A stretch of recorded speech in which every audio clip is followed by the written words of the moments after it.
오늘 영국의 자존심이 산산이 부서졌습니다. 약체보드의 글림트와 비긴 토트넘. 슈팅 3대 11 무기력한 기록만 남았습니다. 런던의 펍은 분노로 가득 찼습니다. 불과 몇 달 전 손흥민은 끝났다. 아시아의 태양은 졌다. 고 외치던 그들이 이제 와서 단 한 사람의 이름을 다시 부르고 있습니다. 그 이름은 소니, 손흥민. 뻔뻔하게도 영국 SNS는 임대 복귀 요청으로 뒤덮였고 팬들은 절규했습니다. 우린 잘못했다. 제발 돌아와 달라. 소니만 있었어도 뒤집었을 텐데. 미국에서 들려오는 소식은 그들을 더욱 목마르게 만들었습니다. 도대체 미국에서 무슨 일이 벌어진 걸까요? 무엇이 그들은 안달나게 만들었을까요? 그 놀라운 진실, 지금 바로 공개합니다. 이야기 시작하기 전에 좋아요와 손흥민 응원 댓글 작성해 주시면 손흥민 선수의 활약에 아주 큰 힘이 됩니다. 감사합니다. 저는 리처드 에반스입니다. BBC 축구 담당 칼럼니스트로 30년을 일해왔습니다. 여름이 끝나갈 무렵 토트넘에서 손흥민의 마지막 시즌을 취재했을 때였습니다. 그는 부상으로 몇 경기를 결장했고 복귀 후에도 예전 같지 않았습니다. 골도 뜸했고 돌파도 둔해 보였죠. 33세 나이, 누적된 부상, 떨어지는 스피드. 모든 게 한 방향을 가리키고 있었습니다. 저는 냉정하게 썼습니다. 한 시대가 끝났다. 아시아의 태양은 졌다. 기사가 나가자 반응은 폭발적이었습니다. 토트넘 팬들은 댓글창을 메웠죠. 맞아, 이제 그는 끝났어. 더 이상 월드클래스가 아니야. 은퇴 수순을 밟는 중이지. 저는 그들의 반응을 보며 확신했습니다. 제 분석이 옳다고요. 그리고 손흥민은 LAFC로 떠났습니다. 초가을 어느 날 MLS 이적 소식이 들려왔을 때 저는 피식 웃었습니다. 역시 그렇게 되는구나. 은퇴 무대로 가는 거지. 동료 기자 존 해밍스가 어깨를 두드리며 말했습니다. MLS는 은퇴 리그잖아. 거기서 골 넣는 건 당연한 거고. 우리는 더 이상 그에게 관심을 두지 않았습니다. 그런데 가을이 깊어가던 어느 밤 상황이 완전히 뒤집혔습니다. 런던의 한 펍. 토마스 브라운이 운영하는 그곳은 토트넘 골수 팬들의 성지였습니다. 유럽 대회 중계가 있는 날이면 늘 만석이었죠. 그날 밤도 마찬가지였습니다. 보데글림트와의 원정 경기를 보기 위해 팬들이 몰려들었습니다. 노르웨이 약체팀이잖아. 가볍게 이기겠지. 한 팬이 자신만만하게 말했습니다. 하지만 경기가 시작되자 분위기가 이상해졌습니다. 토트넘은 밀렸습니다. 보데글림트에게 주도권을 완전히 내줬죠. 전반전에 페널티킥까지 내줬지만 상대가 실축하며 간신히 실점을 면했습니다. 이게 뭐야? 토마스 브라운이 맥주잔을 쥐며 중얼거렸습니다. 후반전은 더 참담했습니다. 후반 8분 보데글림트의 하우게가 선제골을 터뜨렸습니다. 후반 21분 또 하우게가 추가골을 넣었습니다. 2대0. 약체에게 완전히 무너지는 토트넘. 펍 안이 아수라장이 됐습니다. 이게 챔피언스 리그냐? 완전히 망신이야. 한 젊은 팬이 소리쳤습니다. 우린 약체도 못 이긴다고. 토트넘은 간신히 두 골을 만회하며 2대2 무승부로 경기를 끝냈습니다. 하지만 그건 승리가 아니라 치욕이었습니다. 점유율도 슈팅 수도 밀렸고 상대의 페널티킥 실축과 행운의 자책골이 아니었다면 패배했을 경기였습니다. 경기가 끝나자 펍이 폭발했습니다. 역사상 가장 부끄러운 경기였어. 토마스 브라운이 맥주잔을 테이블에 내려놓으며 고함쳤습니다. 그때 한 중년 남성이 조용히 중얼거렸습니다. 소니만 있었어도. 순간 펍 안이 고요해졌습니다. 소니가 있었다면 혼자 뒤집었을 텐데. 다른 팬이 고개를 끄덕이며 맞장구 쳤습니다. 맞아, 그 사람이라면. 저는 그 말을 듣고 어이가 없었습니다. 불과 몇 달 전만 해도 끝났다고 욕하던 바로 그 팬들이었습니다. 더 이상 쓸모없어라고 외치던 사람들이었죠. 하지만 그들은 이미 휴대폰을 꺼내 들고 있었습니다. 야, 이거 봐. 한 젊은 팬이 소리쳤습니다. 사흘 전 소니 경기 하이라이트. 세인트루이스전. 펍의 대형 TV 한쪽에서 미국 MLS 하이라이트가 흘러나오기 시작했습니다. 세인트루이스와의 원정 경기였습니다. 그리고 그곳에는 손흥민이 있었습니다. 화면 속에서 그는 완전히 달라져 있었습니다. 골을 넣고 또 넣고 팀을 이끌었습니다. 멀티골이었습니다. 무엇보다 놀라운 건 그의 표정이었습니다. 토트넘에서 보던 지친 얼굴이 아니었습니다. 살아있었고 즐기고 있었습니다. 미쳤어. 사흘 전에 멀티골이야.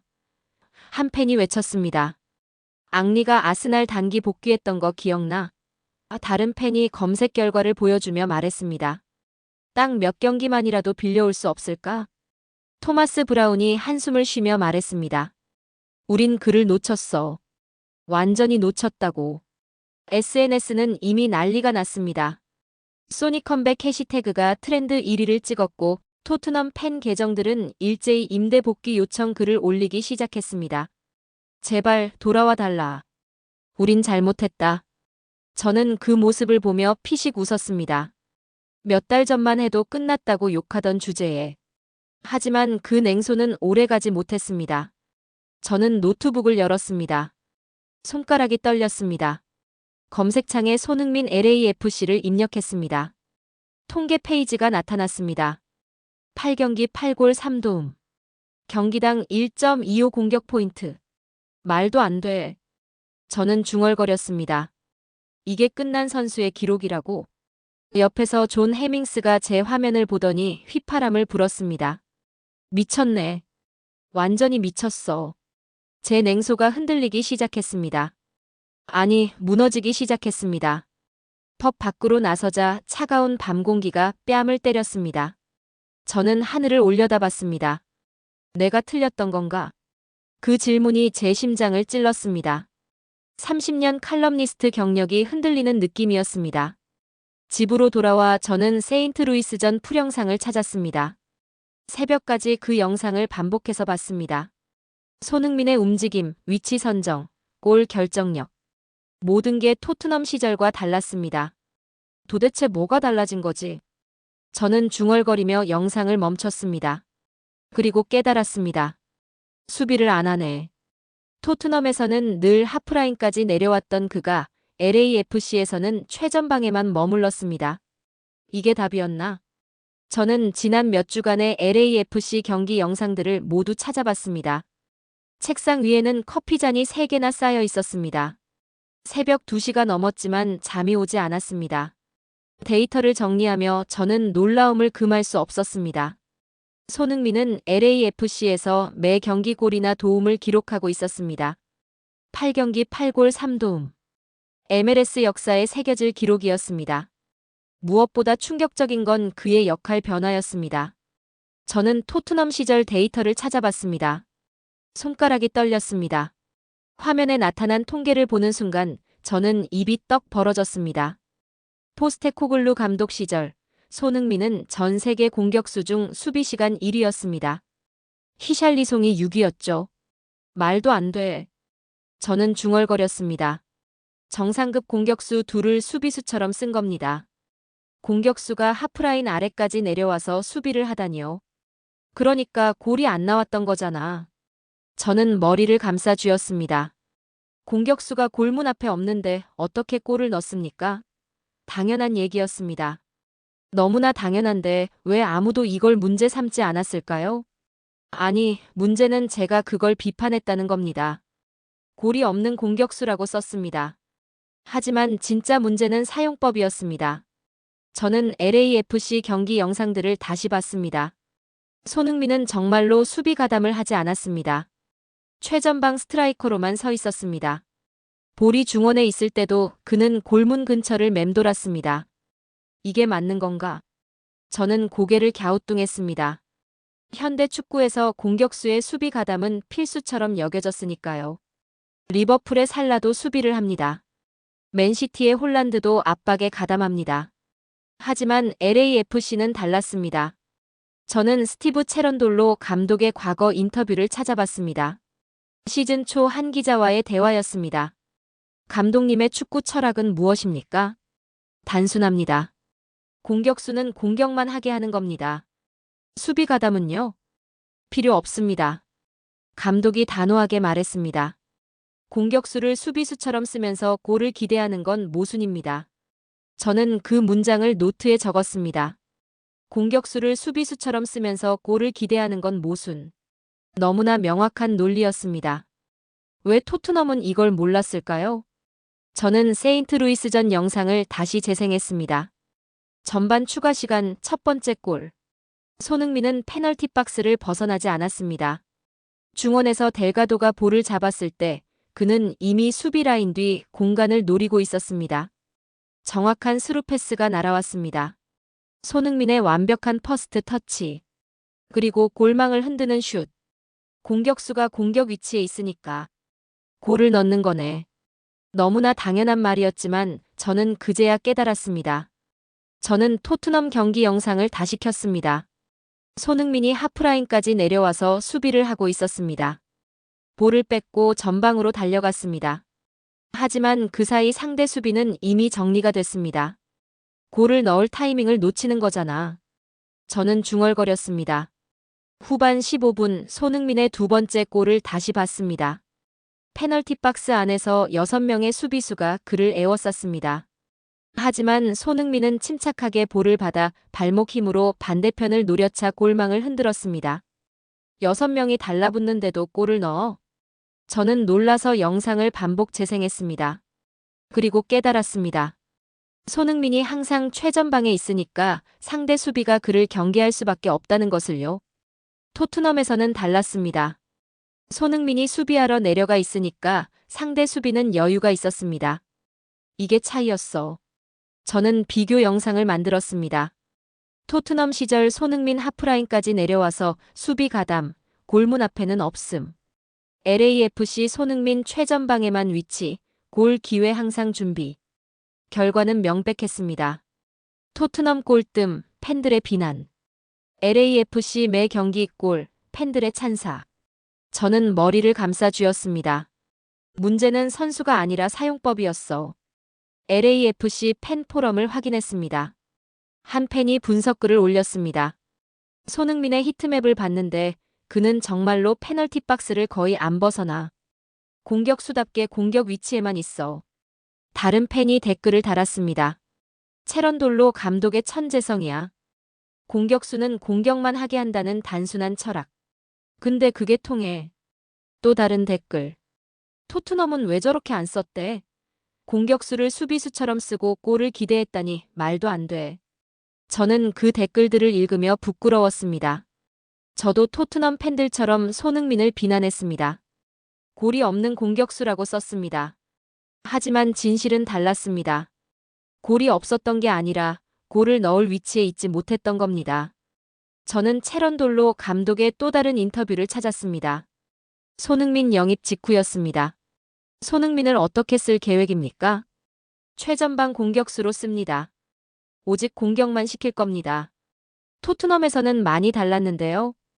감독이 한숨을 쉬었습니다. 제가 데이터를 분석했습니다. 포스테코글루 시절 손흥민은 세계에서 가장 많이 수비하는 공격수였어요. 말도 안 되는 일이죠. 왜 말도 안 됩니까? 공격수의 가치는 골입니다. 그런데 골문 앞에 안 있고 수비하러 내려가 있으면 어떻게 골을 넣습니까? 저는 그 인터뷰를 멈췄습니다. 어떻게 골을 넣습니까? 그 질문이 제 가슴을 찔렀습니다. 저는 손흥민을 비난했습니다. 팬들도 비난했습니다. 골이 없다고요.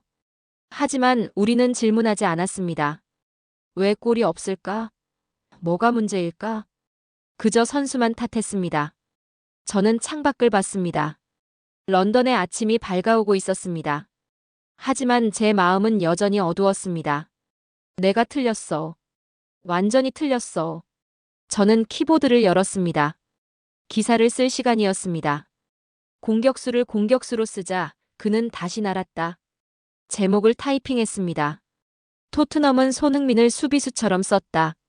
LAFC는 공격수로 쓴다. 결과는 명백하다. 8경기 8골 3도움. 문제는 선수가 아니었다. 사용법이었다. 공격수는 골문 앞에 있어야 한다. 너무나 당연한 말이다. 하지만 토트넘은 그를 하프라인까지 내려보냈다. LAFC는 다르다. 체런돌로 감독은 단순하다.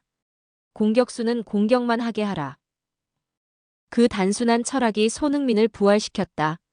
저는 타이핑을 멈췄습니다. 냉소의 잔해가 조금씩 흔들리고 있었습니다. 하지만 아직 완전히 무너지지는 않았습니다. 제 자존심이 저항하고 있었습니다. 그래도 MLS는 MLS일 뿐이야. 마지막 방어선이었습니다. 저는 세인트루이스전 영상을 계속 돌려보고 있었습니다. 후반 23분 그 장면이 나왔습니다. LAFC가 페널티킥을 얻어냈습니다. 페널티 박스 안에서 파델포드의 팔에 볼이 닿았고 주심이 페널티킥을 선언했습니다. 관중석이 폭발했고 선수들이 환호했습니다. 저는 화면을 멈췄습니다. 이제 싸움이 나겠군. 10년 전 그 장면이 떠올랐습니다. 에릭 라멜라. 토트넘 시절 손흥민과 함께 뛰던 아르헨티나 선수였습니다. 당시 페널티킥 상황에서 라멜라와 손흥민이 공을 놓고 다퉜습니다. 결국 라멜라가 공을 빼앗아 찾고 손흥민은 뒤로 물러섰습니다. 팬들은 그때 손흥민을 욕했습니다. 팀보다 자신을 먼저 본다. 욕심쟁이. 해리 케인은 더 심했습니다. 토트넘 주장이었던 그는 모든 프리킥과 페널티킥을 독점했습니다. 누구도 감히 공을 만질 수 없었죠. 저는 다시 영상을 재생했습니다. 세인트루이스 경기장. 페널티 스팟에 공이 놓였습니다. 데니스 부앙가가 공을 집어들었습니다. 그는 이번 시즌 득점왕 경쟁을 하고 있었고 MLS 레전드 카를로스 벨라의 시즌 최다골 기록에 도전 중이었습니다. 그런데 부앙가가 손흥민을 향해 소리쳤습니다. 소니, 내가 차. 저는 눈을 크게 떴습니다. 뭐라고? 부앙가가 공을 손흥민에게 내밀었습니다. 오늘은 내 무대야. 해트트릭해. 하지만 손흥민은 고개를 저었습니다. 아니야, 내가 차야 해. 소니, 제발. 내가 메시를 넘어야 해. 득점왕은 내 거야. 저는 입이 떡 벌어졌습니다. 이게 무슨 상황이지? 라멜라가 공을 빼앗던 그 장면과 정반대였습니다. 케인이 모든 걸 독점하던 모습과도 완전히 달랐습니다. 양보 다툼이라니. 화면 속에서 두 선수는 계속 서로에게 공을 권했습니다. 부앙가는 눈시울이 붉어졌고 손흥민은 그의 어깨를 감쌌습니다. 결국 부앙가가 공을 들고 페널티 스팟에 섰습니다. 하지만 그의 손은 떨리고 있었습니다. 저는 숨을 멈췄습니다. 부앙가가 도움닫기를 했습니다. 오른발로 강하게 찼습니다. 공이 날아갔습니다. 그런데 그때 주심이 귀에 손을 댔습니다. VAR 확인. 경기장이 고요해졌습니다. 몇 분간의 침묵이 흘렀습니다. 주심이 손을 가로저었습니다. 페널티킥 취소. 의도성이 없는 핸드볼이라는 판정이었습니다. 저는 화면에서 부앙가의 얼굴을 확대해봤습니다. 실망이 스쳤습니다. 하지만 그는 곧 고개를 들었습니다. 손흥민이 그의 어깨를 감싸며 뭔가 말했습니다. 음성은 들리지 않았지만 부앙가가 고개를 끄덕이는 게 보였습니다. 괜찮아, 우리는 팀이야.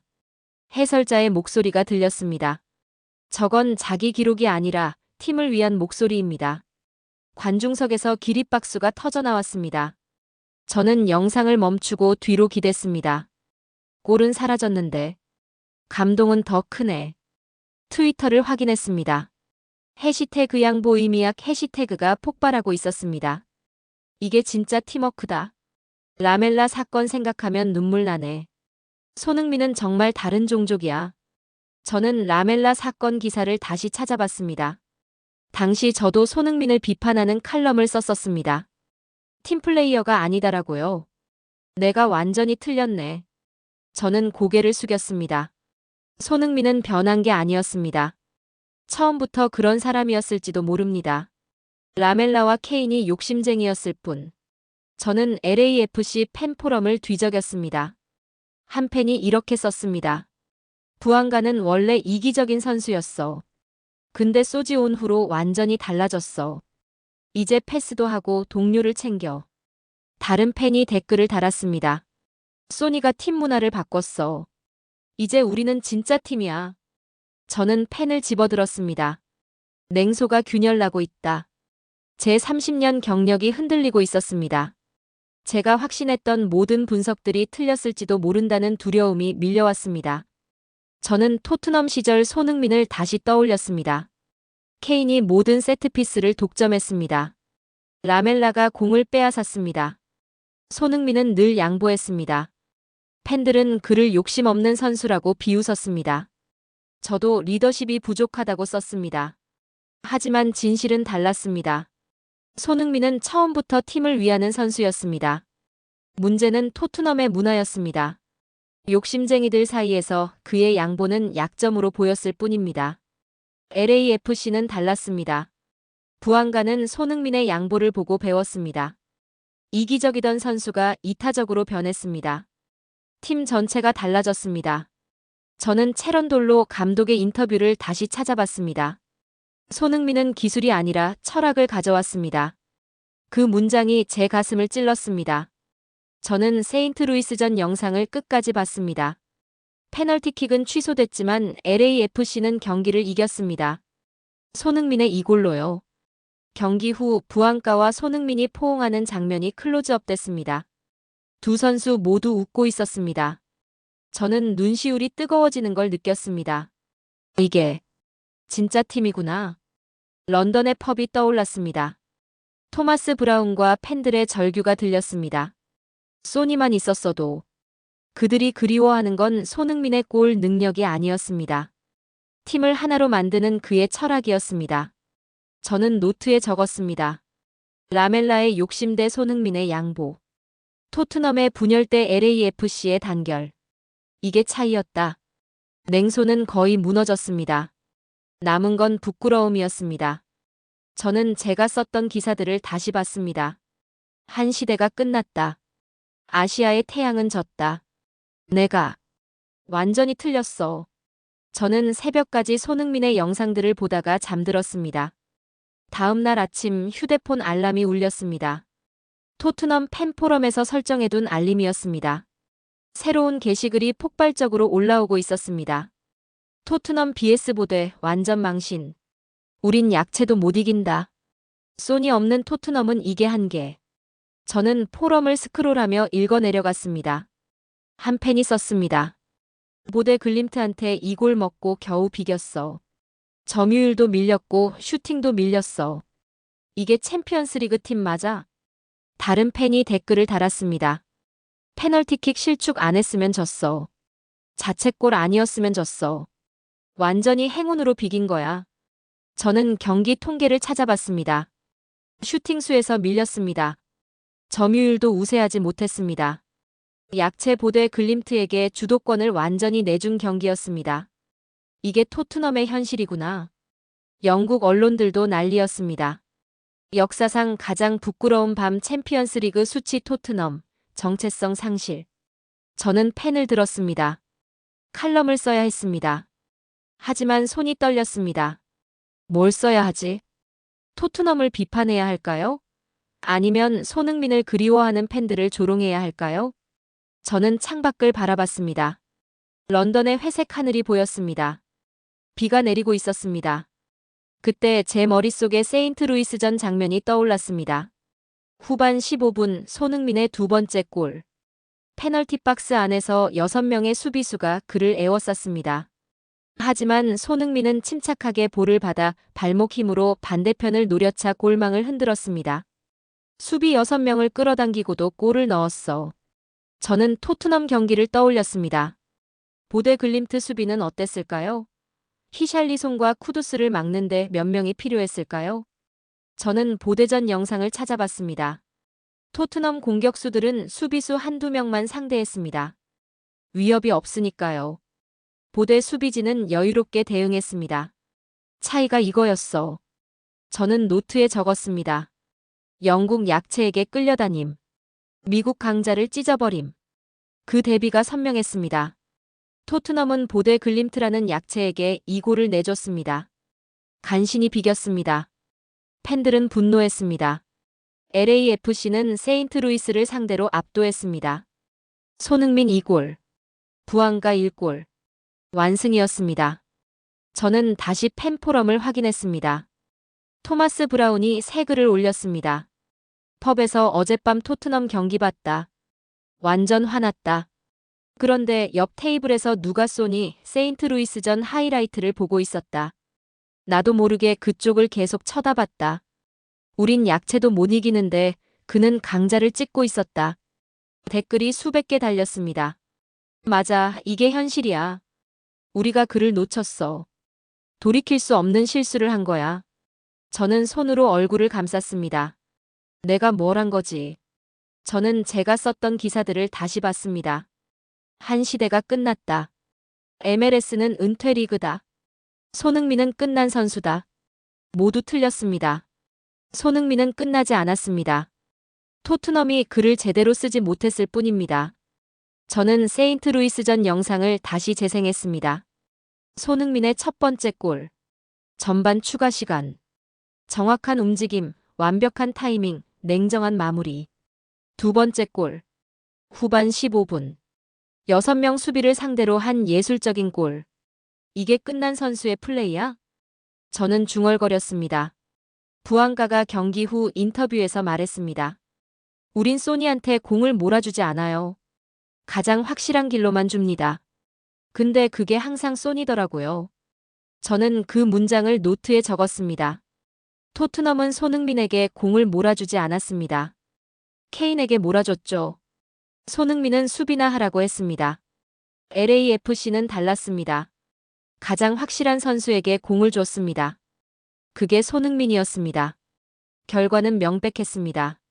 토트넘 보데글림트와 무승부. 무기력한 공격. 분노하는 팬들. LAFC 세인트루이스 완승. 폭발적인 공격. 환호하는 팬들. 저는 키보드에 손을 올렸습니다. 칼럼을 써야 했습니다. 하지만 제 손가락은 움직이지 않았습니다. 뭐라고 써야 하지? 저는 창밖을 다시 봤습니다. 비는 여전히 내리고 있었습니다. 제 머릿속에서 냉소가 무너지고 있었습니다. 30년간 쌓아온 확신이 균열나고 있었습니다. 그래도 MLS는 MLS일 뿐이야. 저는 스스로를 다독였습니다. 마지막 방어선이었습니다. 프리미어리그와는 수준이 다르지. 거기서 잘한다고 여기서도 잘하는 건 아니야. 하지만 그 말은 공허했습니다. 저는 알고 있었습니다. 손흥민이 토트넘에서 수비 시간 1위였다는 것을. 공격수를 수비수처럼 썼다는 것을. 그래서 골이 안 나왔다는 것을. 문제는 리그가 아니라 사용법이었어. 저는 인정하고 싶지 않았습니다. 하지만 데이터는 거짓말하지 않았습니다. 토트넘 손흥민을 수비수처럼 사용, 골 저조, 끝난 선수 낙인. LAFC 손흥민을 공격수로만 사용, 매 경기 골, MLS 레전드 찬사. 저는 키보드를 덮었습니다. 아직은 인정할 수 없어. 제 자존심이 저항하고 있었습니다. 하지만 제 심장 깊은 곳에서는 알고 있었습니다. 영국은 무너지고 있었습니다. 한국인은 날아오르고 있었습니다. 그 대비가 너무나 선명했습니다. 저는 휴대폰을 집어들었습니다. 편집장에게 메시지를 보냈습니다. 칼럼 조금 늦어질 것 같습니다. 더 확인해 봐야 할 게 있습니다. 편집장이 답장했습니다. 무슨 일이야? 보대전 비판 칼럼 쓰는 거 아니었어? 저는 잠시 망설였습니다. 그리고 솔직하게 답했습니다. 비판할게. 토트넘만은 아닌 것 같습니다. 저는 세인트루이스전 영상을 다시 돌려보고 있었습니다. 후반 23분 그 장면으로 되돌아갔습니다. LAFC의 페널티킥 선언 직후였습니다. 부안가가 공을 들었습니다. 손흥민과 양보 다툼을 벌였습니다. 결국 부안가가 키커로 섰습니다. 하지만 그때 주심이 귀에 손을 댔습니다. VAR 확인. 저는 영상을 일시정지했습니다. 경기장의 공기가 멈춘 것 같았습니다. 관중들은 숨을 죽였습니다. 선수들은 제자리에 서서 기다렸습니다. 몇 분간의 침묵이 흘렀습니다. 저는 화면을 확대해 부안가의 얼굴을 봤습니다. 긴장감이 역력했습니다. 손은 떨리고 있었고 입술을 깨물고 있었습니다. 주심이 다시 나타났습니다. 손을 가로로 저었습니다. 페널티킥 취소. 뭐야? 저는 중얼거렸습니다. 의도성이 없는 핸드볼이라는 판정이었습니다. 관중석에서 한숨이 터져 나왔습니다. LAFC 팬들은 고개를 떨궜습니다. 세인트루이스 팬들은 환호했습니다. 저는 부안가의 얼굴을 다시 봤습니다. 실망이 스쳤습니다. 그는 고개를 숙였습니다. 어깨가 축 처졌습니다. 득점왕 경쟁에서 중요한 골이었는데 저는 중얼거렸습니다. 부안가는 MLS 레전드 카를로스 벨라의 시즌 최다골 기록에 도전 중이었습니다. 이 페널티킥은 그에게 큰 의미가 있었습니다. 하지만 그때 손흥민이 움직였습니다. 그는 부안가에게 다가가 어깨를 감쌌습니다. 뭔가 말을 건넸습니다. 음성은 들리지 않았지만 부안가의 표정이 조금씩 풀리는 게 보였습니다. 괜찮아. 저는 입술을 읽었습니다. 우리는 팀이야. 부안가가 고개를 들었습니다. 눈시울이 붉어져 있었지만 그는 고개를 끄덕였습니다. 해설자의 목소리가 들렸습니다. 루이스 가르시아였습니다. 여러분, 저 장면 보셨습니까? 저건 자기 기록이 아니라 팀을 위한 목소리입니다. 저는 영상을 멈췄습니다. 골은 사라졌는데 뭔가 더 큰 게 남았어. 저는 SNS를 확인했습니다. 트위터가 폭발하고 있었습니다. 해시태그 양보 의미약 해시태그가 트렌딩 1위였습니다. 한 팬이 썼습니다. 손흥민은 해트트릭보다 동료의 득점왕을 원했다. 부안가는 자기 기록보다 손흥민의 해트트릭을 원했다. 이게 진짜 팀이다. 다른 팬이 댓글을 달았습니다. 페널티킥은 취소됐지만 이 순간이 더 가치 있다. 골은 기록에 남지만 이런 철학은 영원히 남는다. 저는 그 댓글을 다시 읽었습니다. 골은 기록에 남지만 철학은 영원히 남는다. 제 가슴이 뜨거워졌습니다. 경기장 영상으로 돌아왔습니다. 관중석이 보였습니다. 팬들이 일어서고 있었습니다. 1명, 2명, 3명. 전체 관중석이 일어섰습니다. 박수가 터져 나왔습니다. 뭐지? 골도 없는데? 저는 놀라서 화면을 확대했습니다. LAFC 팬들이었습니다. 그들은 손흥민과 부안가에게 기립박수를 보내고 있었습니다. 수치는 사라졌지만 감동은 남았구나. 저는 중얼거렸습니다. 저는 라멜라 사건을 다시 떠올렸습니다. 10년 전 토트넘. 페널티킥 상황에서 라멜라가 공을 빼앗아 찼습니다. 성공했습니다. 골은 기록에 남았습니다. 하지만 팬들은 뭐라고 했죠? 팀워크가 엉망이야. 서로 싸우는 팀이 뭘 하겠어. 라멜라 욕심쟁이. 골은 있었지만 감동은 없었습니다. 세인트루이스전은 정반대였습니다. 골은 사라졌지만 감동이 남았습니다. 페널티킥은 취소됐지만 기립박수가 나왔습니다. 저는 경기 후 인터뷰를 찾아봤습니다. 부안가가 기자들 앞에 섰습니다. 눈가가 여전히 붉었습니다. 페널티킥이 취소돼서 아쉽지 않습니까? 기자가 물었습니다. 부안가가 고개를 저었습니다. 아니요. 전혀요. 왜죠? 소니가 제게 보여준 게 있어요. 부안가가 미소 지었습니다. 골보다 중요한 게 있다는 걸요. 저는 그 인터뷰를 반복해서 봤습니다. 골보다 중요한 게 있다. 제 머릿속이 복잡해졌습니다. 저는 30년간 골과 도움, 숫자와 기록만 봐왔습니다. 그게 축구의 전부라고 생각했습니다. 하지만 손흥민은 다른 걸 보여주고 있었습니다. 철학, 팀워크, 이타심. 저는 토트넘 시절을 다시 떠올렸습니다.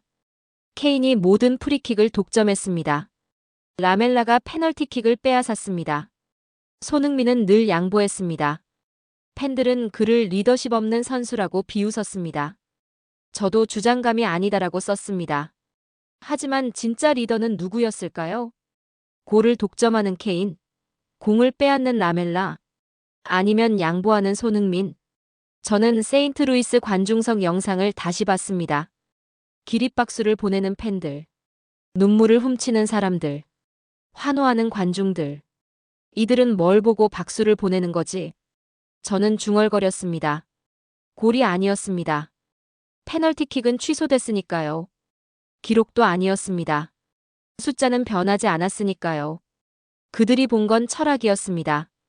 동료를 챙기는 모습, 팀을 먼저 생각하는 태도. 자기 기록보다 팀의 성공을 우선하는 정신. 이게 진짜 리더십이구나. 저는 깨달았습니다. 케인은 골을 많이 넣었습니다. 하지만 토트넘은 우승하지 못했습니다. 손흥민은 양보했습니다. 하지만 LAFC는 하나가 됐습니다. 저는 키보드에 손을 올렸습니다. 수치는 사라졌지만 철학은 남았다. 그 문장을 타이핑했습니다. 제 냉소가 거의 무너졌습니다. 남은 건 부끄러움 뿐이었습니다. 저는 제가 썼던 기사들을 다시 봤습니다. 손흥민은 리더십이 부족하다. 주장감이 아니다. 케인 같은 선수가 진짜 리더다. 모두 틀렸습니다. 진짜 리더는 골을 독점하는 사람이 아니라 동료를 빛나게 하는 사람이었습니다. 저는 창밖을 봤습니다. 런던의 비는 여전히 내리고 있었습니다. 하지만 제 마음속에는 다른 풍경이 펼쳐지고 있었습니다. 세인트루이스의 경기장.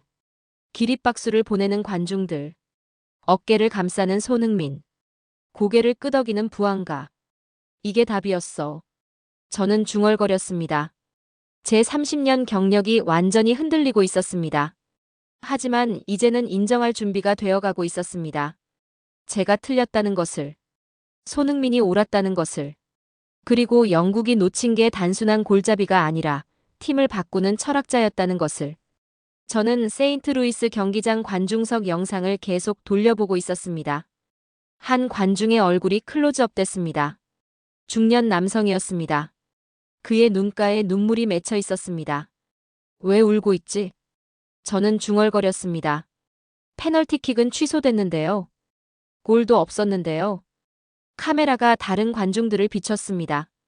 젊은 여성이 손으로 입을 가리고 있었습니다. 옆에 있던 남자가 그녀의 어깨를 감싸고 있었습니다. 저는 SNS를 다시 확인했습니다. 현장에 있었던 팬들이 글을 올리고 있었습니다. 한 재미교포 팬이 썼습니다. 저는 오늘 경기장에 있었습니다. 페널티킥이 취소됐을 때 손흥민이 부안가를 감싸는 모습을 봤습니다.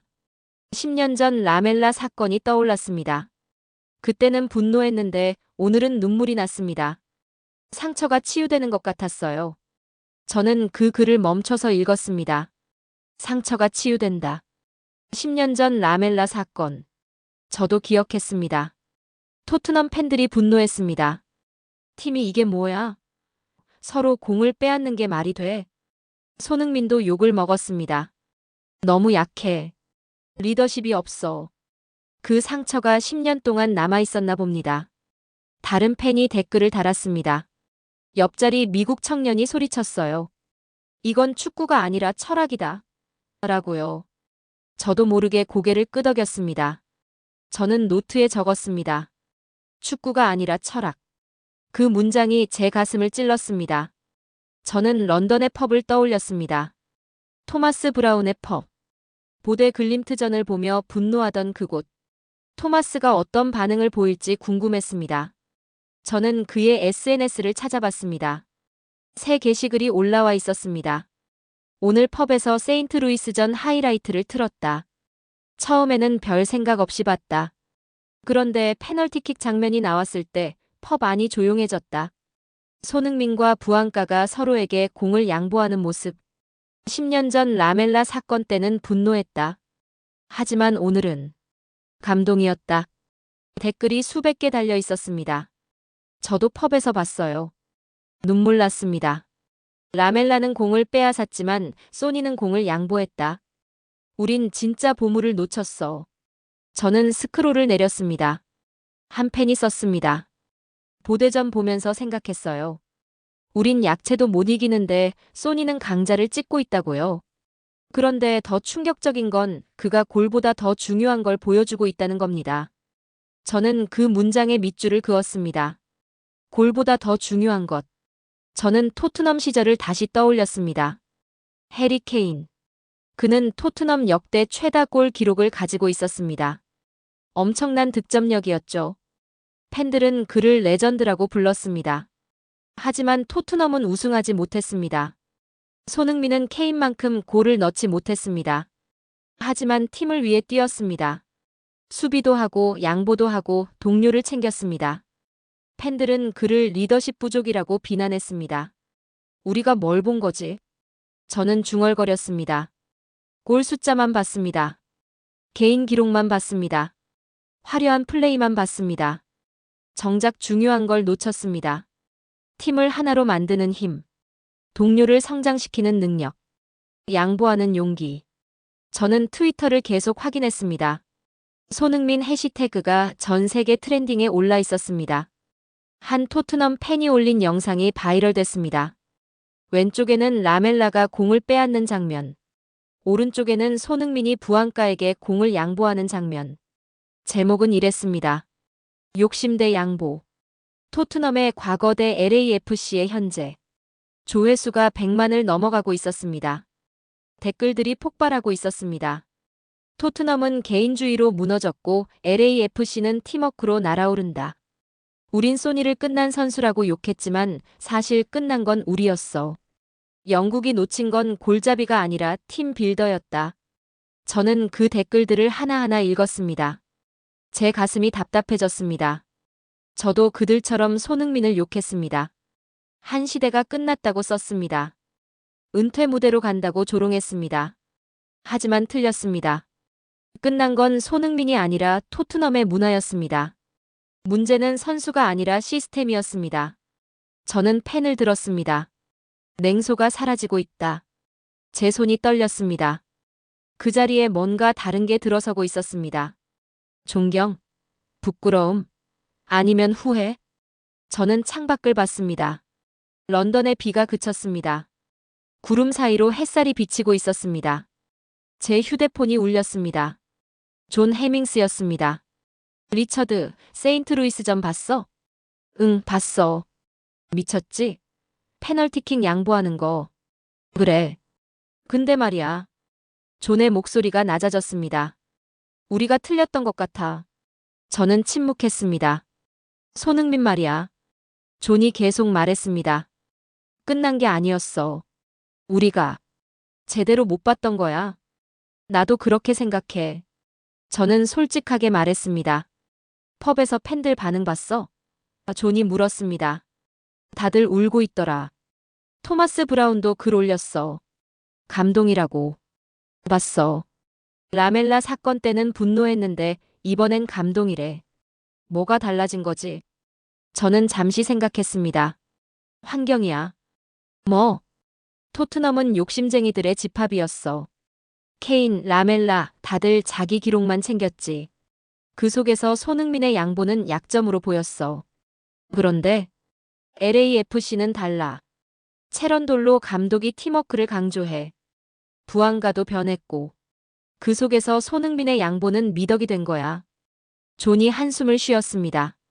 우린 정말 보물을 놓쳤구나. 그래. 저는 고백했습니다. 통화를 끊고 저는 노트를 폈습니다. 나는 글을 틀렸다고 말했지만 그가 옳았다. 그 문장을 적었습니다. 제 30년 칼럼니스트 경력이 무너지고 있었습니다. 하지만 이상하게도 후련했습니다. 틀렸다는 걸 인정하는 게 이렇게 자유로울 줄 몰랐습니다. 저는 키보드를 열었습니다. 칼럼을 쓸 시간이었습니다. 제목을 타이핑했습니다. 영국은 골잡이가 아니라 팀 빌더를 놓쳤다. 손가락이 빠르게 움직였습니다. 오늘 나는 고백한다.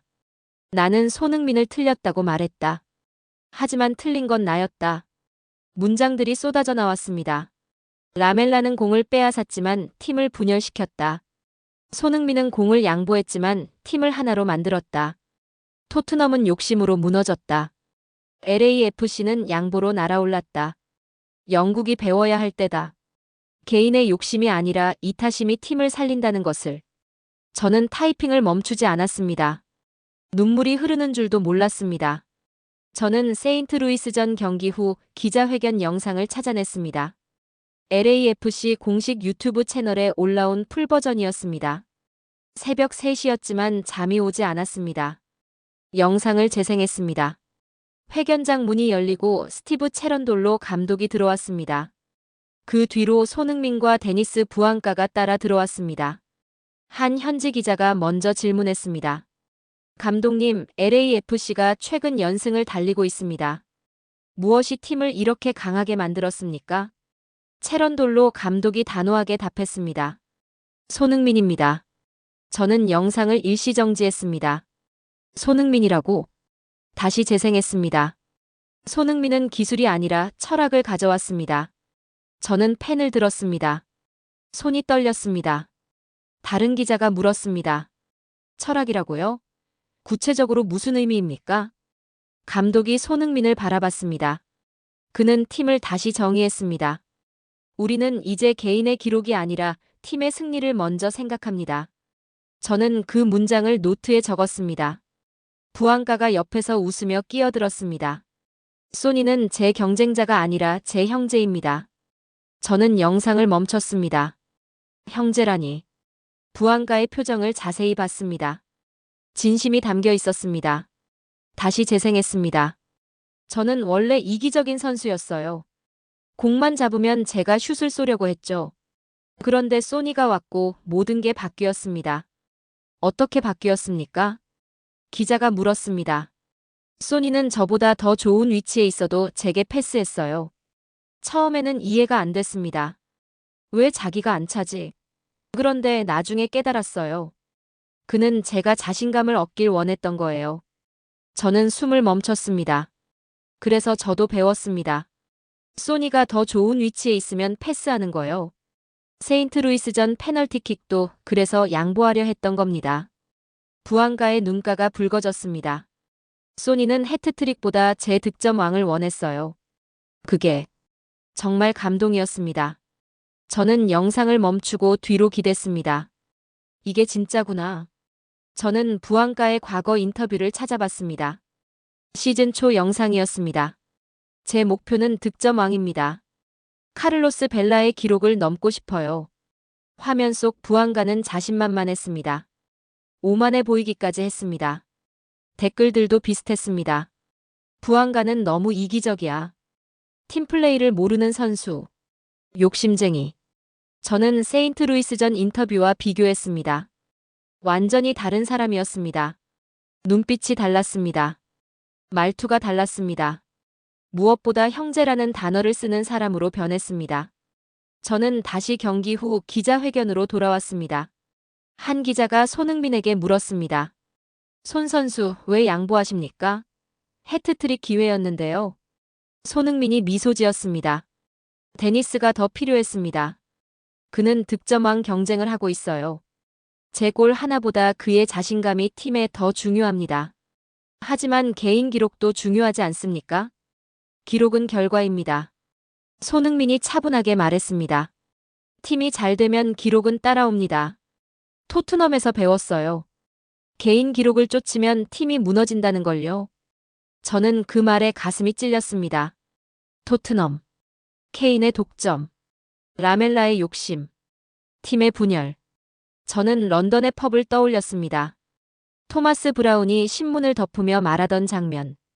우린 욕심에 무너졌는데 그들은 양보로 하나가 된다. 맞았습니다.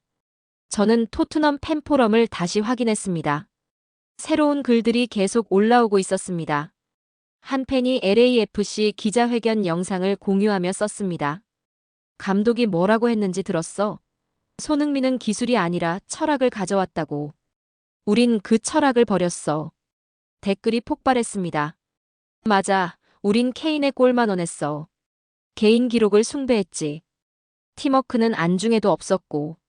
이제 후회해도 늦었어. 저는 스크롤을 내렸습니다. 다른 팬이 부안가 인터뷰를 캡처해서 올렸습니다. 소니는 제 경쟁자가 아니라 형제입니다. 라는 문장에 밑줄이 그어져 있었습니다. 케인이 이런 말 한 적 있어? 라멜라가? 없어. 절대 없어. 우린 개인주의 집단이었어. LAFC는 진짜 팀이야. 저는 영국 언론 기사들을 검색했습니다. 가디언이 기사를 냈습니다. 손흥민이 가져온 한국식 팀워크로 LAFC는 기적을 이뤄내고 있다. 텔레그래프도 다뤘습니다. 토트넘이 놓친 것은 단순한 골잡이가 아니라 팀빌더. 동료 존 해밍스가 쓴 칼럼도 있었습니다. 우리는 손흥민을 끝난 선수라고 조롱했다. 하지만 끝난 건 우리의 축구 철학이었다. 영국은 개인을 숭배한다. 케인의 골, 살라의 드리블, 홀란드의 해트트릭. 하지만 챔피언스리그 우승은 없다. 한국은 다르다. 팀을 먼저 본다.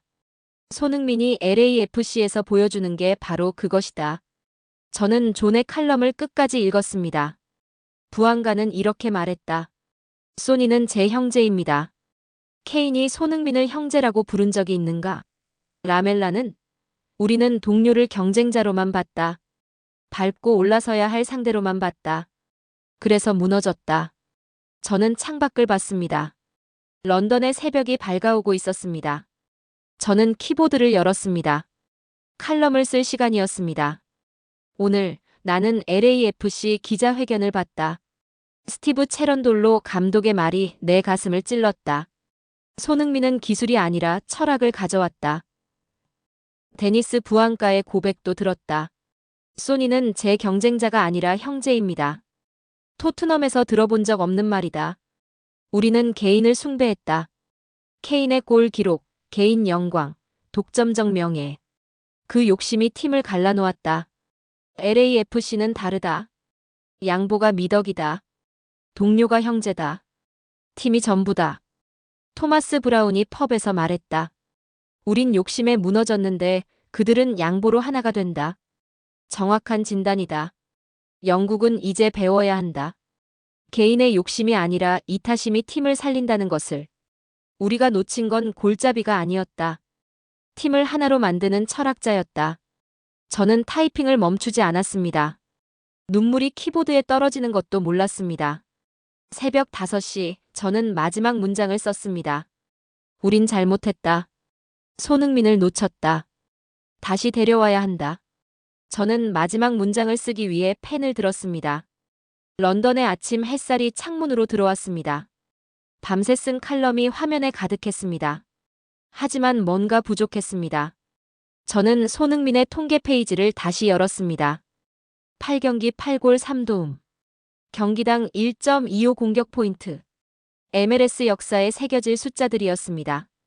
유럽 최고 무대와 비교해도 뒤지지 않는 기록이었습니다. 하지만 저는 깨달았습니다.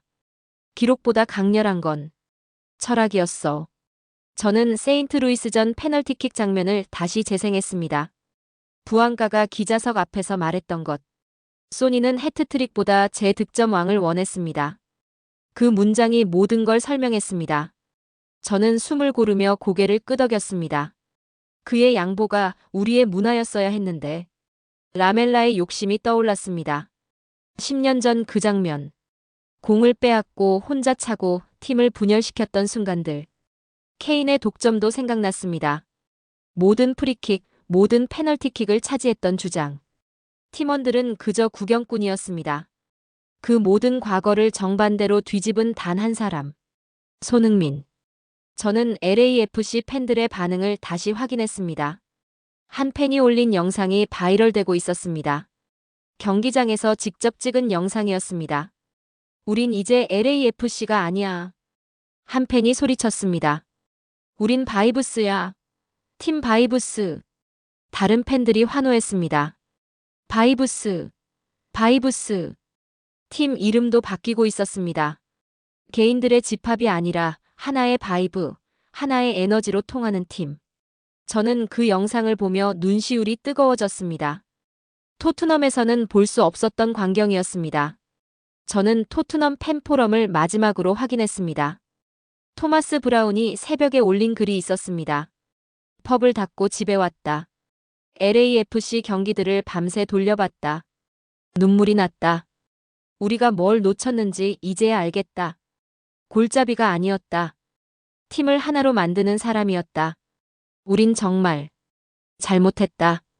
댓글이 수천 개 달려 있었습니다. 맞아, 우린 개인주의로 무너졌어. 케인은 골을 많이 넣었지만 우승은 못했어. 손흥민은 양보했지만 팀을 살렸어. 이제 후회해도 늦었어. 하지만 배워야 해. 저는 그 댓글들을 하나하나 읽었습니다. 영국이 변하고 있었습니다. 천천히 하지만 확실하게. 저는 키보드로 돌아왔습니다. 마지막 문장을 쓸 시간이었습니다. 오늘 나는 패배를 인정한다. 손가락이 움직였습니다. 손흥민은 8경기 8골 3도움을 기록했다. 경기당 1.25 공격 포인트. 유럽 최고 무대와 비교해도 뒤지지 않는 숫자다. 하지만 기록보다 강렬했던 건 철학이었다. 데니스 부앙가는 기자석 앞에서 말했다. 소니는 해트트릭보다 제 득점왕을 원했습니다. 이 한 문장이 모든 것을 설명한다. 에릭 라멜라는 공을 빼앗았다. 해리 케인은 모든 것을 독점했다. 그들은 골을 많이 넣었다. 하지만 토트넘은 우승하지 못했다. 손흥민은 양보했다. 동료에게 기회를 줬다. 개인 기록을 포기했다. 하지만 LAFC는 하나가 됐다. 저는 잠시 멈췄습니다. 창밖으로 런던 거리가 보였습니다. 출근하는 사람들, 달리는 버스들, 일상이 시작되고 있었습니다. 하지만 제 안에서는 무언가가 끝나고 있었습니다. 30년간 쌓아온 냉소, 확신, 오만, 모두 무너졌습니다. 저는 다시 타이핑을 시작했습니다. LAFC 팬들은 외쳤다. 우린 이제 LAFC가 아니라 바이브스다. 개인들의 집합이 아니라 하나의 에너지. 이것이 손흥민이 만든 변화다. 나는 깨달았다. 한국은 기술이 아니라 철학으로 세상을 움직인다. 오늘 영국은 배웠다. 개인의 욕심이 아니라 이타심이 팀을 살린다는 것을. 토마스 브라운은 펍에서 울었다. 수천 명의 팬들이 SNS에서 참회했다. 우린 잘못했다. 그를 놓쳤다. 하지만 이제 너무 늦었다. 저는 깊은 숨을 들이쉬었습니다. 마지막 문장이었습니다. 손가락이 떨렸습니다. 브라보, 마이 코리아. 타이핑을 마쳤습니다. 저는 화면을 바라봤습니다. 눈물이 흘렀습니다. 30년 칼럼니스트 경력 중 가장 솔직한 글이었습니다. 가장 부끄러운 고백이었습니다. 하지만 가장 진실한 기록이기도 했습니다. 저는 편집장에게 파일을 보냈습니다. 곧 전화가 왔습니다. 리처드, 이게 진심이야? 편집장의 목소리가 떨리고 있었습니다. 네, 진심입니다. 손흥민을 찬양하는 칼럼이잖아. 몇 달 전에 내가 끝났다고 쓴 바로 그 선수를. 제가 틀렸습니다. 저는 단호하게 말했습니다. 세상에 알려야 합니다. 편집장이 한참 침묵했습니다. 알았어. 내보낼게. 하지만 논란이 있을 거야. 괜찮습니다. 저는 통화를 끊었습니다. 칼럼이 게재됐습니다. 반응은 폭발적이었습니다. 찬성하는 댓글들이 쏟아졌습니다. 리처드 에반스가 인정했다. BBC 칼럼니스트도 고백했어. 우리가 틀렸다고. 이제 영국 전체가 깨달아야 해. 반대 댓글도 있었습니다. 배신자. MLS 따위에서 잘한다고 과대평가하는 거 아냐? 영국 자존심을 버렸어. 하지만 저는 개의치 않았습니다. 저는 이 이야기를 세상에 퍼뜨려야 한다고 선언했습니다. 그날 밤 저는 다시 세인트루이스전 영상을 켰습니다. 손흥민의 골, 부앙가와의 양보, 페널티킥 취소, 기립박수. 모든 순간이 선명했습니다. 저는 노트에 마지막 문장을 적었습니다. 손흥민은 단순한 선수가 아니었다. 그는 철학이었다. 창밖으로 런던의 밤이 깊어가고 있었습니다. 하지만 제 마음속에는 새로운 아침이 밝아오고 있었습니다. 냉소는 사라졌습니다. 그 자리에 존경이 들어섰습니다. 저는 마지막으로 손흥민의 인터뷰를 다시 봤습니다. 기록은 결과입니다. 팀이 잘 되면 기록은 따라옵니다. 그 문장이 제 가슴에 새겨졌습니다. 저는 노트북을 덮었습니다. 이제 시작이야. 저는 중얼거렸습니다. 이 이야기를 세상이 알아야 해. 영국이 배울 시간이었습니다.